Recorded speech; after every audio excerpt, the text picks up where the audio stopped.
these conversations are happening publicly, like for the most part. Without obviously, there are some cases where you're at like Guadec having a beer or something, and that's a bit different. Yeah, Sure, yeah, no one's recording that, hopefully. yeah, But most of the conversation is going to be on like a public IRC, public matrix, depending on the project. It's going to be on a public mailing list. The issue is accessibility of that information.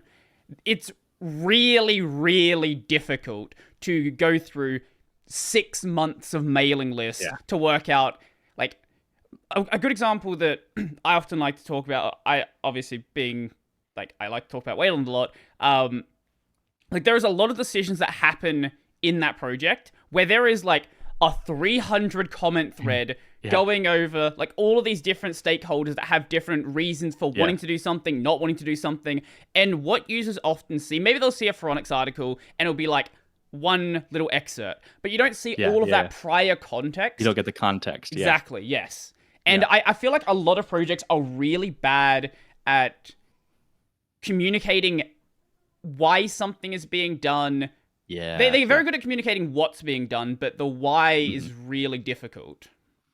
Yeah, this is one of the points I wanted to mention is like my recommendation for projects for their external communication, whether it's again to their users, to other projects, to press, even like blog about everything. And like a poorly written blog or like even just like a super technical blog is still better than no blog. Yeah.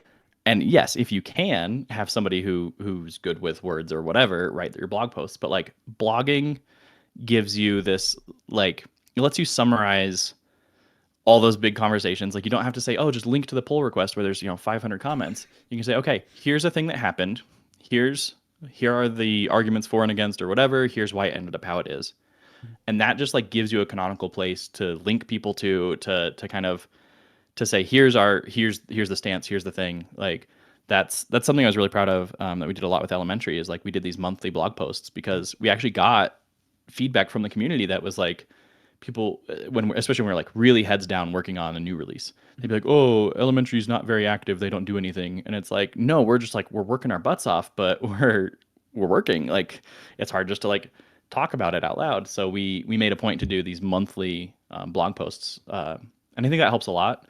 I think it's similar to something that GNOME is doing now with like these weekly This Week in GNOME, thisweek.gnome.org, which is really cool. But yeah, those, like, as much as you can sort of put it out there and just say like, here's the thing, here's either the new feature or here's the decision or here's the new project or here's why we switched to this project or whatever it is, putting it out like as a blog post that can be linked to is super powerful. I think that's super helpful. That's at you. I don't know if you realize like there's like a really good point you made there, but a lot of people have this weird perception of a project, and it's not just in the open source space. This is the case in like game development. Like if you see like a game on Indiegogo or something, if a project is silently working, people assume that nothing is getting done. But even if you're doing less work but blogging every single day, people have a completely different perception. Like, oh, it's improving really quick. Like you could have by the end, like 6 months later, dead silence, a great product, but less progress, but blogging every day, people are going to have this different perception along the way. Yeah, and obviously you can overdo it, right? Like you can be like, oh, we're just like talking about nonsense or whatever. Like you want to make sure you're actually talking about real things that are happening, and not just future looking promises, whatever. But yeah, especially when there's like a decision that's made, or a change that's being made, or even like something that I think Tobias from GNOME, one of the designers on GNOME, does pretty well is like he'll put these blog posts out that they're not announcing a new thing that's like, here's the new thing, but it's like, hey, here's a problem we're looking at right now. Here's my wild out there idea of how we could solve it. And part of the reason for those blog posts is like to get people excited and get people thinking about it, both again internally and externally. And then that starts the gears turning, but it also helps that maybe in 5 years or whatever, if there's like this radical new window management. This is like the specific thing I'm thinking about. There's multiple examples of this. I know like, the window management. There's some new really cool. radical new tiling thing or whatever that GNOME ships. Like it's not going to just like come out of left field out of nowhere. It's like no, you can see that we've been talking about this for a long time. Like we had a blog post in like 2017 or something where we first started like literally sketching it out on a whiteboard, and Then in 2021 or whatever, 2022, we had this blog post. Like, so it helps in that sense too of not just announcing things that are new and out there, but also discussing the process a bit and discussing kind of giving a peek behind the curtain a little bit. Yeah. So much of what we do in open source, I think, is it's weird. It's like it's out there, it's public, it's on public issue trackers, which is good and bad for different things, for different kinds of conversations or whatever. But also, there's so much information that it's hard to like follow a concise timeline or a concise idea through from the initial thought to the final execution. So again, I say like blog about everything. That's just, I think that's a huge benefit. And just another kind of anecdote from this is on the Flatpak side, or FlatHub specifically. FlatHub didn't have a blog until like a couple months ago, I think. And so announcements were like posted onto a discourse category that was like an announcements category, which is fine. Like that's better than nothing. But it was just kind of like there wasn't a good cadence. There wasn't a real like a normal update schedule. Even when it was like, hey, here's our yearly State of the Union sort of a thing, it just wasn't super visible. And so something that the FlatHub admins did recently, which is really awesome, is they set up like a documentation site that also includes a blog. And that's awesome. Like now we have a place where you can just like throw either short announcements or even longer form content.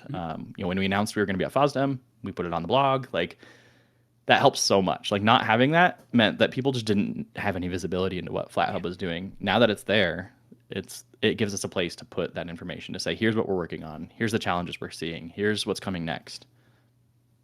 I want to give a lot of props to both System 76 with Cosmic on this and also the GIMP project. Because they do... GIMP's especially a good example because, there's the whole meme about GIMP 3 is never going to happen. They keep... I think the date's supposed to be Q1? We're getting close to the end of that, so I don't think that's going to happen. Yep. I think they're supposed to be in like 299 or something right now. I'm sure they'll get it done eventually, but it's taken a while. But even though it's taken a while, they've brought these blog posts out. They've brought these like yearly reviews out and indicated like, this is what we're doing. This is what's still left to do. Here's the current state of the GTK 3 port. Here's all of these different things. And then in Cosmic's case, they do, I want to say their monthly update. Yeah, monthly updates. Where they're like, hey, we implemented wallpaper selection. Like, it's nothing that exciting. It's just like, here it is. But you can see the progress. Yeah, exactly. Or it's like, here's like, I don't know, we have tiling in this way. Like, all of these basic things, just giving you an idea. Because all that stuff, as you said, is there on the issue tracker. But it's just hard to find. It's not easily accessible. That's the problem.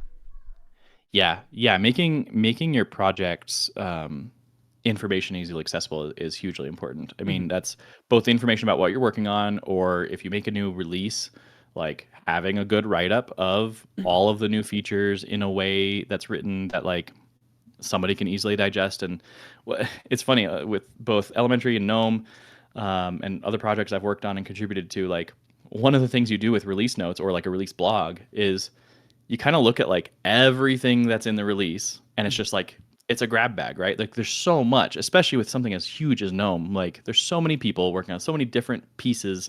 Yeah. And so you look at what actually has been done, and then you kind of reverse engineer a story. So it's like it's funny because it's then when you actually share that story, it sounds very put together and very intentional from the start. And like a lot of times it's not, but you're taking that and making it easily digestible into a story. So a lot of times I say like, pick like 3 main topics that you can kind of bucket all of the changes and improvements into. And of course you can always say and more and then include some other stuff. But like if you had a bunch of different projects that all worked on specific things that improve security, then you can say, okay, security was a focus of this release, and here's all the things about security. If you want to say like user customization, like maybe there's a bunch of different things that have to do with user preferences or user customization, then you can bubble that up to the top and say like that's the other, the second main point. So you kind of like distill all this chaos, and it is chaotic, like, but you distill all that chaos into some common themes, and then you repeat them, and you list them at the top, you repeat them again and again and again. And the nice side effect of that is like that's also the like perception both of like end users and press when they cover your topic or your project and your release. Like they'll hit those main topics, and that's nice because as a project, it lets you kind of dictate the I don't want to say like dictate the coverage exactly because you're like obviously a press should do their job and like I fact guess check this stuff, but like it lets you direct kind the of story. set the story. Yeah, Yeah. like tell the story and set the there's a word that I can't think of, but um, lets you start the conversation at Sure. least, Yeah. and Yeah. then Yeah. and yeah, and I think that's super powerful, and that's something that like too many projects don't do. They'll say like, here's a massive list of all the changes, and it's just like, yep, it had a lot of changes, cool, and it's like too much to comprehend. But if you can kind of group them together in a way, and it helps a Well, lot. I don't